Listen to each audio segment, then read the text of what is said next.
Pakistan États-Unis annoncé que ka ira ka fɔ k'olu bɛna wuli ka jɔ kɛ Pakistan kama ko Pakistanw bɛ ka missile balistique dɔ développer o missile balistique ko o ye hypersonique ye ko a bɛ se ka yɔrɔ jan boli fo ka taa États-Unis ka territoire atteint donc o kɔrɔ ye jumɛn ko o ye menace ye États-Unis ma k'u bɛna wuli ka jɔ kɛ Pakistan fɛnɛ kama ko ka taa Pakistan gosi bon n'i ye nin kuma analyser ka Donald Trump ka gouvernement ka nin ko in jateminɛ i b'a ye k'a fɔ non u bɛ ka turu ta ka da ko arme dɔ b'o bolo ko ye menace ye olu ma aw yɛrɛ bɛ arme dilan minnu ye menace ye diɲɛ ma mais mɔgɔ tɛ kuma aw fɛ aw ta bɛ aw bolo mais Pakistan bɛ k'a ka fɛn dilan ko non ko Pakistanw bɛ k'o dilan olu de kama pour que ka États-Unis territoire atteint ko missile bɛ se ka États-Unis territoire atteint mais mɔgɔw k'a dɔn Pakistanw ye missile 600 min bila ka taa di Iran ma kɛlɛ in kɔnɔ ko Iran k'i dɛmɛ a yɛrɛ dɛmɛ ni a ye o dimiya de bɛ États-Unis na États-Unis bɛ fɛ ka kangari gɛlɛn da Pakistan pour que siɲɛ wɛrɛ u kana ɲɔgɔnna kɛ u tatɔ filɛ nin ye nkalon de dilan sisan comme États-Unis degelen don o de la أعوذ بالله من الشيطان الرجيم بسم الله الرحمن الرحيم اللهم صل على محمد وعلى آل محمد وسلم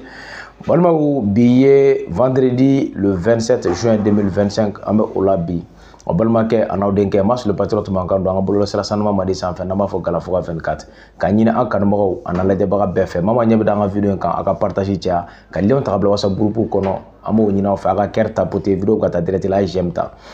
bi ni an sigitɔ ye jɛmu min ni a daminɛla ni la guerre info Iran Israël mais an bɛna jɛmu in an bɛna yɛlɛma ka kɛ info du monde ye n'o ye diɲɛ kunnafoniw ye an bɛna to k'a kɛ Galafoka 24 kan chaque 18h 19h ni ala sɔnna a b'a sɔrɔ Galafoka ka diɲɛ kunnafoniw an b'u ta k'u tɛntɛn k'u mugu bɔ ka di aw ma Mas le patriote ka bɔlɔlɔsira sanuma kan n'an b'a fɔ Galafoka 24 o hukumu kɔnɔna la an bɛna kuma fɛn min kan bi Pakistan ale ni États-Unis y'a jira k'a fɔ k'u bɛna Pakistan k'u bɛna taa Pakistan bon ko sabula ko maramafɛn dɔ bɛ Pakistan bolo u ka agence de lutte contre les menaces extérieures États-Unis jamana kɔnɔ olu de ye kunnafoni balimaw États-Unis k'a bɛna taga Pakistan bon mais an ye mun sɔrɔ dugumana la an bɛn'o da aw tulo kan Vladimir Poutine a ye point de presse kɛ kɛlɛ min kɛra tile 12 kɛlɛ ye n'a kɛra Israël ani Iran ni ɲɔgɔn cɛ fo ka taa se États-Unis ma o kɛlɛ in Vladimir Poutine ye point de presse kɛ ka kuma kɛlɛ in kan an bɛna don point de presse kɔnɔ ka jaw k'a la aw k'a lajɛ n'an bɔr'o babu la an ka babu filanan an bɛ taa yɔrɔ sabanan an bɛ taa yɔrɔ min na o de ye Iran an y'a fɔ aw ɲɛna kunun k'a fɔ Iranɛw ka président n'o ye u ka imam Ali Khamenei a ye ministre de la défense bila ka taga Pékin n'o ye Chine jamana kɔnɔ ye balimaw kunnafoni dumanbaw de tombera o la Iran ka faveur la an bɛna don olu kɔnɔ bi ko walanga k'o di aw ma an b'a ɲini aw fɛ a ye video partager kosɛbɛ a ye partage de caya Mas le patriote a b'o ɲini aw fɛ donc sans plus tarder an bɛ don Vladimir Poutine ale bɔra ka point de presse kɛ fɛn min ye Iran ni Israël ka kɛlɛ in kɔnɔ Poutine bɔra a kuma na point de presse in yɛrɛ kun ye jumɛn parce que maa caman tun bɛ ka Russie jalaki ko Russie ka partenaire ye Iran ko Russie bɛ ka Iran to u ma sɔn ka don dansi la ka boli ka na Iran dɛmɛ dɔw hakili la ko partenaire ye n'a daminɛla yɔrɔ min na mɔgɔ kana jɔ i kɛrɛfɛ non e yɛrɛ de b'i défend fɔlɔ o hukumu kɔnɔna la an bɛ jɛ an bɛ Vladimir Poutine lamɛn n'an tilal'o la an bɛ segin ka na sisan min mana nɔgɔya an ma an b'o da o kan. Ma question est directe. Pourquoi, malgré les nombreuses provocations de l'Occident,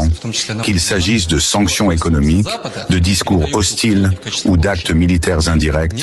la Russie ne répond-elle pas de manière plus ferme, plus frontale, alors même que vous disposez de tous les moyens pour imposer le respect et même contraindre l'Occident à revoir sa position? Est-ce une stratégie, une retenue ou autre chose? Merci pour cette question. Elle est légitime et je pense qu'elle résonne chez de nombreuses personnes, en Russie et au-delà. Ce que vous posez ici, c'est en réalité la question du choix entre la force immédiate et la stratégie à long terme, entre l'instinct de réaction et la maîtrise de soi. Voyez-vous, la Russie n'est pas un pays jeune. Elle n'est pas une puissance née d'un coup de force ou d'un accident de l'histoire. Elle est l'héritière de 1000 ans de civilisation, d'épreuves, de victoires et de renaissance. Nous avons vu des empires naître et s'effondrer. Nous avons survécu à des invasions, à des révolutions, à des guerres mondiales, à des blocus, à des tentatives d'encerclement.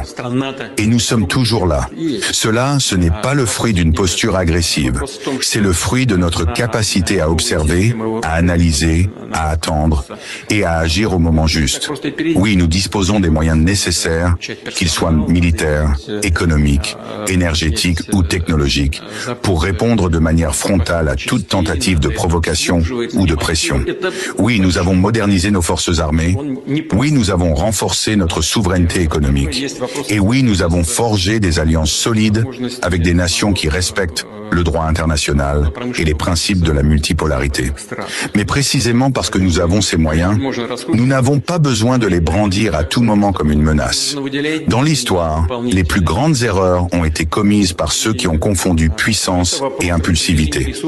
Répondre à chaque provocation par une réaction immédiate, c'est entrer dans une spirale de conflit qui ne profite à personne, sauf peut-être à ceux qui vivent du désordre. Et la Russie, je le dis fermement, ne se laissera pas entraîner dans cette spirale.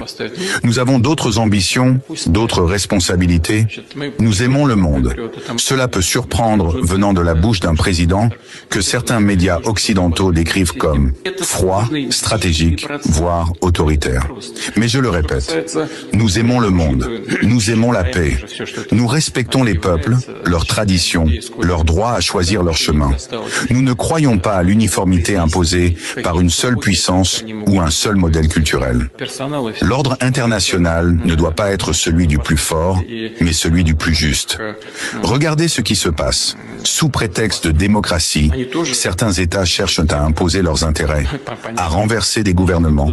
à instrumentaliser des conflits régionaux, à déclencher des guerres commerciales ou monétaires. Et quand un pays comme la Russie dit simplement « non, nous ne marcherons pas dans cette logique », alors on le sanctionne, on l'isole, on le diabolise.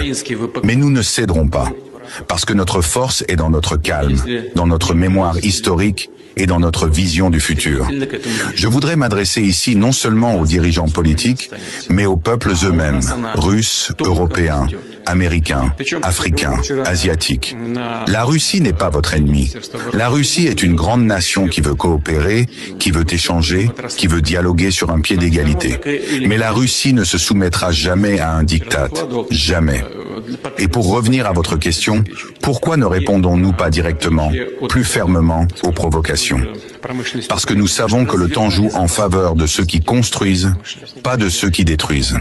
Parce que les alliances de circonstances, fondées sur la peur ou le chantage, finissent toujours par se dissoudre.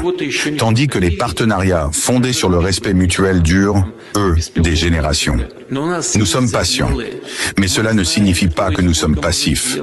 Nous nous préparons, nous consolidons nos positions, nous développons nos infrastructures, nous investissons dans la science, l'éducation, la culture, la défense. Et si l'heure vient, si nos intérêts fondamentaux sont menacés de manière directe et irréversible, alors notre réponse sera à la hauteur. Elle sera claire, stratégique, légitime et incontestable.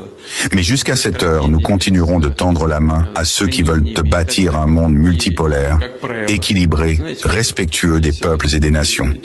Nous continuerons d'aimer nos alliés, de soutenir ceux qui résistent à l'arrogance, de tendre l'oreille aux voix étouffées par le bruit des puissants. Car au fond, c'est cela la grandeur.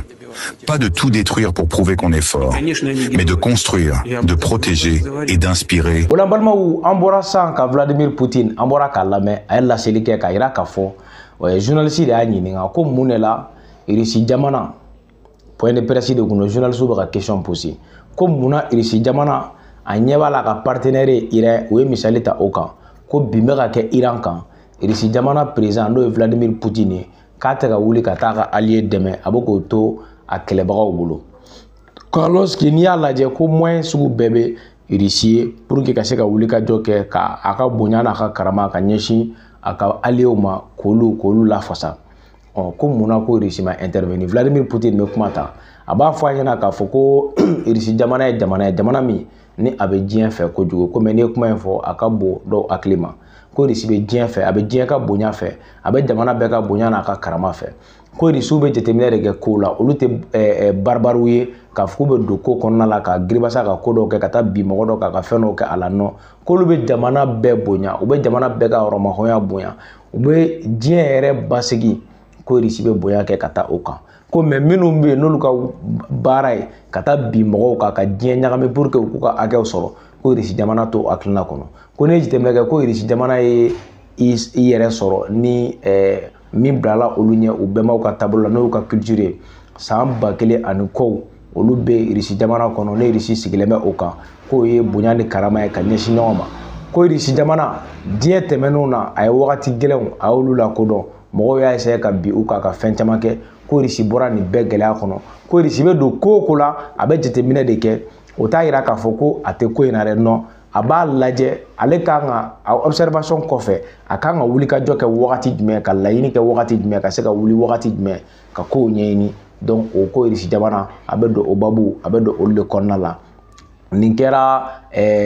Vladimir Poutine a ka kumaw ye a ye laseli minnu kɛ k'olu tɛ fara mɔgɔw ka diɲɛ kɔnɔ minnu ka baara ye ka taa bi maaw kan k'a fɔ k'u bɛ maaw ka olu don ɲɛnadaw fɛ ko olu tɛ don o la bakuruba la Russie jamana Poutine a bɔra ka nin de fɔ o de la maa caman kun ye a essayé ka Poutine jalaki ko mun na Iran donna kɛlɛ kɔnɔ ka nin bɛɛ kɛ Israël ye wele bila États-Unis nani jɔ Israël kɛrɛfɛ a yira k'a fɔ Iranɛw ka ciden yɛrɛ taara fo Russie jamana kɔnɔ nka mɔgɔ caman ye k'a fɔ ko pourquoi la Russie n'est pas intervenue militairement pour que aux côtés des Iraniens dɔw y'o kuma fɔ alors que Poutine ka déclaration n'i y'olu lajɛ a y'a yira kɛlɛ in na k'a fɔ ko olu ka instructeurs russes minnu bɛ yen n'u ni Iran bɛ baara la finitigilakaw ka sira fɛ nucléaire ko la k'olu tɛ bɔ u nɔ la je crois a kan ka bɛn mɔgɔ 60 ɲɔgɔnna ma k'u bɛ to u nɔ la Iran côté la n'a kɛra togo togo la u kɔni u bɛ to yen walasa k'u ni Iran ka teriya ka lafasali kɛ ka ɲɛsin o ma o dun n'i y'o kuma développer fɛn bɛɛ bɛ sɔrɔ o kɔnɔna la donc an bɛ bɔ babu la n balimaw an bɛ taa joona Iran an bɛ to Iran toujours Iran ka taa Pakistan ani États-Unis vraiment an kun ye kunnafoni jɛlen min di aw ma k'a yira k'a fɔ ko Iran jamana n balimaw ko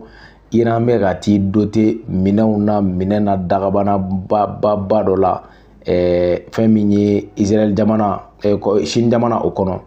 Iranɛw ka ministre de la défense a jiginna Pékin kunu Russiw ka avion na kabako ba dɔ bɛ yen o avion in ale de kɛra sababu ye Pakistanɛw u ka kɛlɛ kɔnɔna la u ye Faransi ka avion de chasse caman jigi n'o avion de chasse ye ko Iran bɛ ka t'i doter o ɲɔgɔnna den 60 dɔw ko kunnafoni dɔw la ko den 80 ka se 100 ma ko Iran bɛ ka t'i doter o de la ko Iran taara contrat signé o ni Chinois cɛ a ko kɛra ka sexy k'o kɛ ka bara bila o ko banna pewu nka nafa jumɛn yɛrɛ bɛ pankuru in na Iranɛw olu bolo sabula u ko Iran ko k'ale tɛna dan bilen ka a yɛrɛ défend n'a ka missile balistique ye ko défense bɛna bɔ o kɔnɔna la ko défense bɛna kɛ fɛn jumɛn ale fɛnɛ bɛ fɛ ka kabakolo la sa kɛ masaya ni ko o jɔnjɔn k'o ta ye o contrat o de la Iranɛw ka Imam Khomeini Ali Khomeini a ye ciden bila ka taa ministre de la défense Chinois ka jamana kɔnɔ kunu o jiginni min kɛra an ye kunnafoni minnu sɔrɔ contrat min signé u ni ɲɔgɔn cɛ o ye nin pankuru ye pankuru min kabakoma ka pankuruba don min na a bɛna wuli ka jɔ ba kɛ n'a bɛna kɛ sababu ye ka Iran renforcer an y'a fɔ yan na Iranɛw bɛ kɛlɛ in u b'a dɔn k'a fɔ ko sini ma sinikɛnɛ ma États-Unis bɛ sɔn k'a fɔ k'a b'i bolo bila ji la donc u bɛ a labɛn ka bila ka kɛrɛnkɛrɛn ka bila o don ɲɛ donc o y'o babu ye balimaw an bɛ bɔ o kɔnɔ joona an bɛ taa fɛn min ye Pakistan États-Unis ye annonce kɛ k'a yira k'a fɔ k'olu bɛna wuli ka jɔ kɛ Pakistan kama ko Pakistanɛw bɛ ka missile balistique dɔ développer o missile balistique ko o ye hypersonique ye ko a bɛ se ka yɔrɔ jan boli fo ka taa États-Unis ka territoire atteint donc o kɔrɔ ye jumɛn ko o ye menace ye États-Unis ma k'u bɛna wuli ka jɔ kɛ Pakistan fɛnɛ kama ko ka taa Pakistan gosi bon n'i ye nin kuma analyser ka Donald Trump ka nin gouvernement ka nin ko in jateminɛ i b'a ye k'a fɔ non u bɛ ka turu ta ka da ko arme dɔ b'o bolo ko ye menace ye olu ma aw yɛrɛ bɛ arme dilan minnu ye menace ye diɲɛ ma mais mɔgɔ tɛ kuma aw fɛ aw ta bɛ aw bolo mais Pakistan bɛ k'a ka fɛn dilan ko non ko Pakistanɛw bɛ k'o dilan olu de kama pour que ka États-Unis territoire atteint ko missile bɛ se ka États-Unis territoire atteint mais mɔgɔw k'a dɔn Pakistanɛw ye missile 600 min bila ka taa di Iran ma kɛlɛ in kɔnɔ ko Iran k'i dɛmɛ a yɛrɛ dɛmɛ ni a ye o dimiya de bɛ États-Unis na États-Unis bɛ fɛ ka kangari gɛlɛn da Pakistan pour que siɲɛ wɛrɛ u kana ɲɔgɔnna kɛ u taatɔ filɛ nin ye nkalon de dilan sisan comme États-Unis degelen don o de la u bɛ nkalon labɛn k'a kɛ i b'a fɔ i ka jamana nin de b'i bolo n'a fɔ i ye min kɛ Saddam na ka essayer ka sugunɛji kɛ a b'a kɛ to buteli kɔnɔ k'a fɔ ko Saddam ko arme nucléaire b'a bolo ka essayer ka baga a ma k'a bɔnɛ a ni na ten fu balimaw diɲɛ ɲɛna donc o ɲɔgɔnna o dayɛlɛlen de filɛ nin ye États-Unis bolo ka ɲɛsin Pakistan ma mais n kɔni b'a dɔn ni aw ko ko kɛlɛ ka jɔ yɔrɔ dɔ la ça veut dire que Iran sera aw la aw ye kɛlɛ jɔ ye sisan pourquoi aw bɛ taa kɛlɛ wɛrɛ dayɛlɛ ka taa baga Pakistan ma donc hakili kan ka kow faamu mais u k'a dɔn k'a fɔ ko Pakistan ye Iran ka allié fɛnɛ n'u ko k'u bɛ to Pakistan na u bɛ sɔn ka Rusiw ani Chinois ani Iran olu fɛnɛ b'u ka dɛmɛ don Pakistan ma ni Ala sɔnna donc ni États-Unis ma sabali a bɛna défaite wɛrɛ ta min n'o bɛ juguya ni Iran ta ye nin ko in na parce que ni a yɛrɛ ko missile kɔni bɛ Pakistan bolo min bɛ se k'ale ka territoire sɔrɔ k'ale bɛna taa wulikajɔ kɛ k'o détruire ça veut dire quoi u ka service de renseignement u y'o kunnafoniw bɛɛ fara ɲɔgɔn kan k'o bɛɛ collecter ka ban déjà o bɛɛ labɛnnen don ko o yɔrɔ dɔnnen don u bɛ taa yen bon k'o détruire k'o lasegin kɔfɛ si tel est le cas balimaw a k'a bila aw kunna k'a fɔ ko Pakistan ta in a bɛ sɔn ka juguya ni fɛn min ye Iran ta ye donc o la an bɛ bɔ nin babu kɔnɔ joona an tɛ mɛn diɲɛ seleke naani kunnafoniw kan info du monde an tɛ mɛn ale kan k'aw bɛɛ fo ka waleɲuman dɔn k'a fɔ an ɲɛna ko aw k'an bɛn wagati nataw kɔnɔ salamu aleykum